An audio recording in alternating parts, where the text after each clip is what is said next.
Hello. Hello.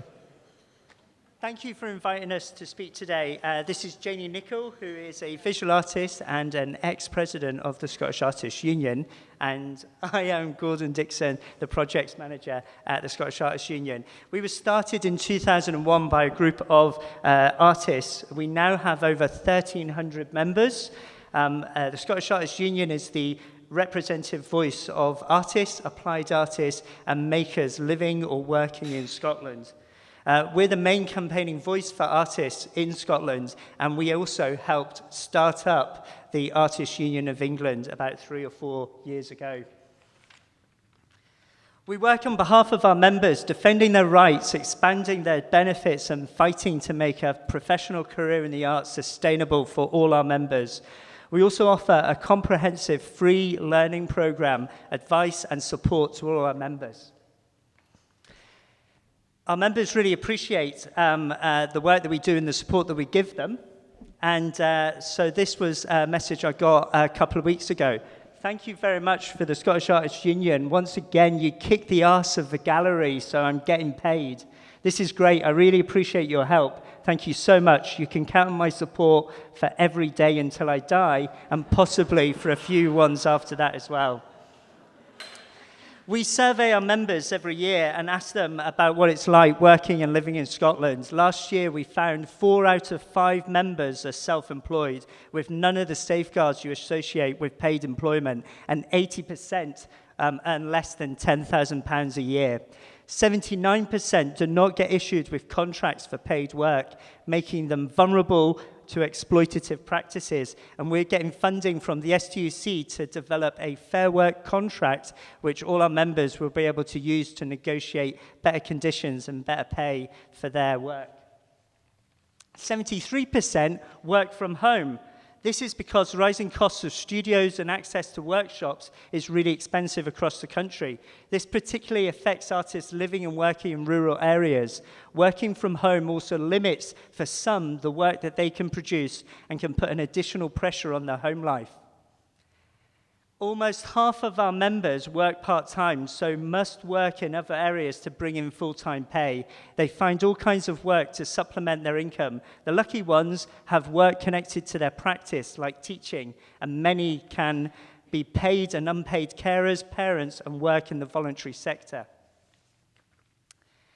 Throughout our previous surveys, a large number of our members feel that working as an artist is unsustainable. 45% of artists do not believe the sector is healthy and viable for their practice. This raises real concerns about the future of work as an artist in Scotland.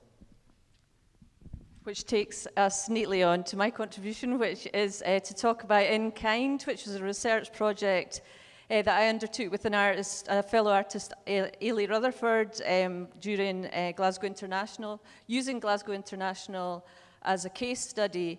Our project aimed to map the hidden economies of the visual arts and the below-the-waterline economy, charting the unseen and unaccounted efforts that enable the festival to take place, exploring unpaid labour, mutual support, favours, and volunteer hours that go into making the festivals happen. This is a slide of us at the CCA. So our project came out of conversations we'd had with a range of artists who made it increasingly apparent that festivals, the in-kind economy, is the elephant in the room, while also being endemic within the art scene in general.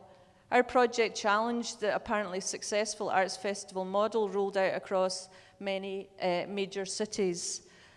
So we created a mobile kiosk which was sited at 3 different locations across the city, and we invited artists and art workers to log their unpaid hours and out-of-pocket expenses. We worked in collaboration with Paul Maguire from Glasgow School of Art to create an interactive data visualization, which was on that last slide, which updated in real time throughout the festival. And we also had 3 different events at the CCA, at Platform, and this slide is a soapbox event at King's Court, which was an opportunity for artists to voice their own concerns. So these events interrogated issues of artist precarity and opened up the debate on how lack of payment affects lack of diversity in the visual arts. And from these, we agreed a list of demands. So this takes us neatly on to the Manifesto for the Visual Arts, which was a sort of collaboration between Engage Scotland, SCAN, which is Scottish Contemporary Art Network, and the Scottish Arts Union.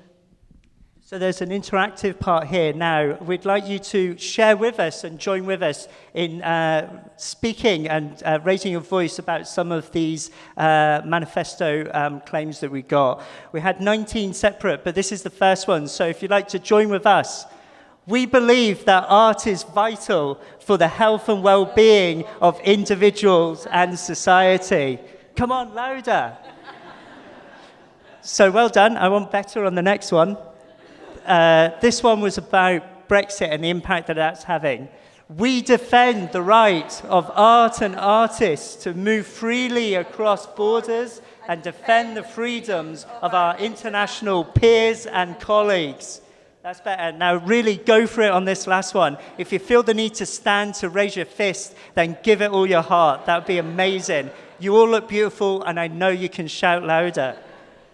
We encourage others to work with us to advance these intentions and navigate these precarious times.